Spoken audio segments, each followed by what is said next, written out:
Hello मेरे प्यारे दोस्तों, आज के इस वीडियो लेक्चर के अंदर हम पढ़ने वाले हैं division of living organism in 5 groups के बारे में।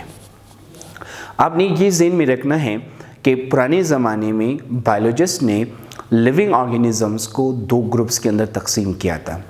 एक ग्रुप का नाम है किंगडम प्लांटी और दूसरे ग्रुप का नाम था किंगडम एनिमलिया। इस क्लासिफिकेशन सिस्टम के अंदर बहुत सारी कमज़ोरियाँ होने की वजह से 1969 में रॉबर्ट वाइटेकर सामने आया और उन्होंने एक नया क्लासिफिकेशन सिस्टम इंट्रोड्यूस किया और इस नए क्लासिफिकेशन सिस्टम का नाम था 5 किंगडम क्लासिफिकेशन सिस्टम। इस सिस्टम के अकॉर्डिंग दुनिया में जितने भी लिविंग ऑर्गेनिज्म हैं उन सारे लिविंग ऑर्गेनिजम्स को हम 5 ग्रुप्स के अंदर तकसीम करेंगे। इस सिस्टम के अकॉर्डिंग दुनिया में मौजूद सारे लिविंग ऑर्गेनिज्म कितने ग्रुप्स में तकसीम हो जाते हैं? 5 किंगडम्स या 5 ग्रुप्स के अंदर तकसीम हो जाते हैं। पहले ग्रुप का नाम है किंगडम प्रोकैरियोट्स, दूसरे ग्रुप का नाम है किंगडम प्रोटिस्टा, तीसरे ग्रुप का नाम है किंगडम फंजाई, इसी तरह चौथे ग्रुप का नाम है किंगडम प्लांटी और इसी तरह 5वें ग्रुप का नाम है किंगडम एनिमलिया। इन सारे किंगडम्स को हम बारी बारी डिस्कस करेंगे।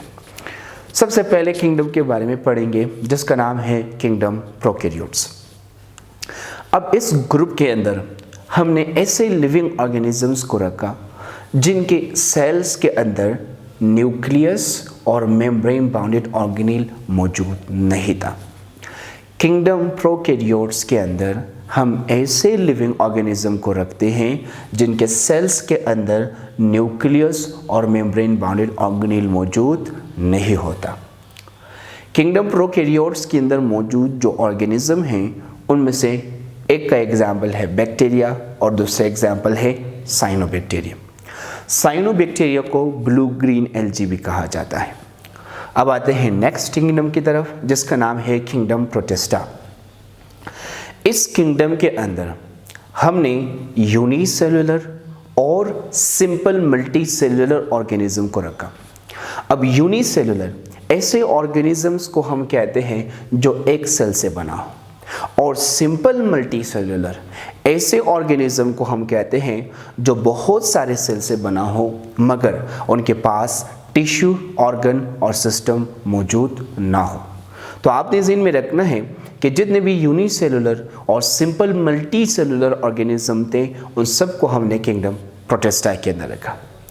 किंगडम प्रोटिस्टा के अंदर जो ऑर्गेनिजम्स मौजूद हैं वो सारे ऑर्गेनिजम्स यूकैरियोट्स हैं, यानी उन सारे ऑर्गेनिजम्स के सेल्स के अंदर न्यूक्लियस और मेम्ब्रेन बाउंडेड ऑर्गेनेल प्रेजेंट होता है।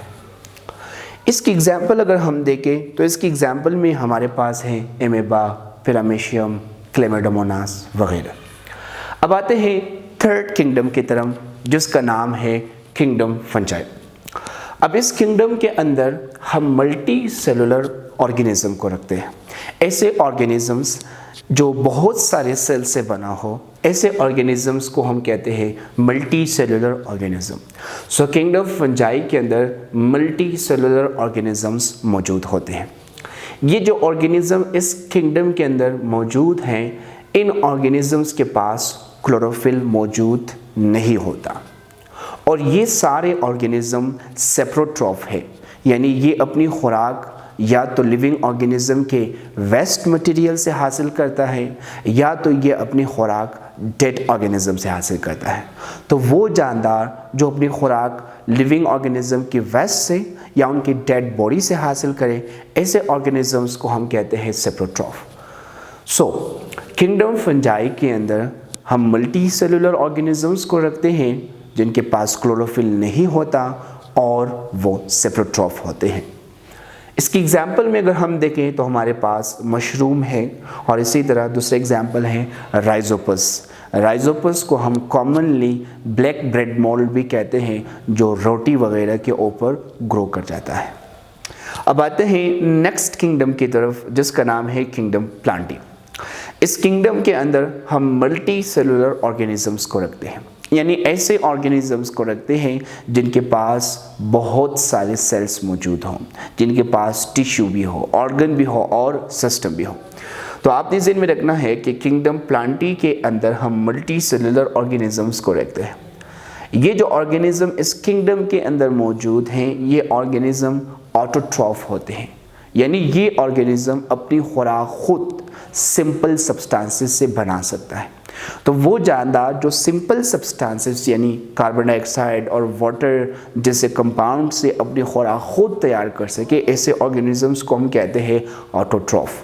सो किंगडम प्लांटी के अंदर हम मल्टी सेलुलर ऑटोट्रॉफिक ऑर्गेनिजम्स को रखते हैं। ये जो ऑर्गेनिज्म इस ग्रुप के अंदर मौजूद है, इन ऑर्गेनिजम्स के पास सेल वॉल भी मौजूद होता है। इसकी एग्जांपल अगर हम देखें तो हमारे एनवायरनमेंट के अंदर जितने भी दरख्त वगैरह हमें नज़र आते हैं या पौधे वगैरह हमें नज़र आते हैं, वो सारे इसी ग्रुप का ही मेंबर है। अब आते हैं लास्ट ग्रुप की तरफ, जिसका नाम है किंगडम एनिमलिया। किंगडम एनिमलिया के अंदर हम मल्टी सेलुलर ऑर्गेनिज्म को रखते हैं, यानी ऐसे ऑर्गेनिजम्स को रखते हैं जो बहुत सारे सेल से बना हो, जिनके पास टिश्यू भी हो, ऑर्गन भी हो और सिस्टम भी हो। इसी तरह वो ऑर्गेनिज्म जो इस ग्रुप के अंदर मौजूद है, वो ऑर्गेनिज्म हेटेरोट्रॉफ होते हैं, यानी वो अपनी खुराक खुद तैयार नहीं कर सकते, बल्कि ऑलरेडी प्रिपेयर्ड फूड को अदर ऑर्गेनिज्म से हासिल करते हैं। इसी तरह जो किंगडम एनिमलिया है, इसके अंदर ऐसे ऑर्गेनिजम्स पाए जाते हैं जिनके पास सेल वॉल भी मौजूद नहीं होता। सो किंगडम एनिमलिया में हम मल्टी सेलुलर हेटेरोट्रॉफिक ऑर्गेनिजम्स को रखते हैं जिनके पास सेल वॉल एब्सेंट होता है। और इसकी एग्जाम्पल हमारे सराउंडिंग में जितने भी जानवर हमें नज़र आते हैं, परिंदे हमें नज़र आते हैं, इंसेक्ट्स हमें नज़र आते हैं, वो सारे इसी किंगडम का ही मेंबर है। ये थी आज की लेक्चर। होप आपको अच्छी तरह से समझ में आ चुका है, लेकिन फिर भी अगर आपको इस टॉपिक के रिलेटेड कोई भी क्वेश्चन है तो आप नीचे कमेंट बॉक्स में पूछ सकते हो। आज के लिए इतना ही। Thank you.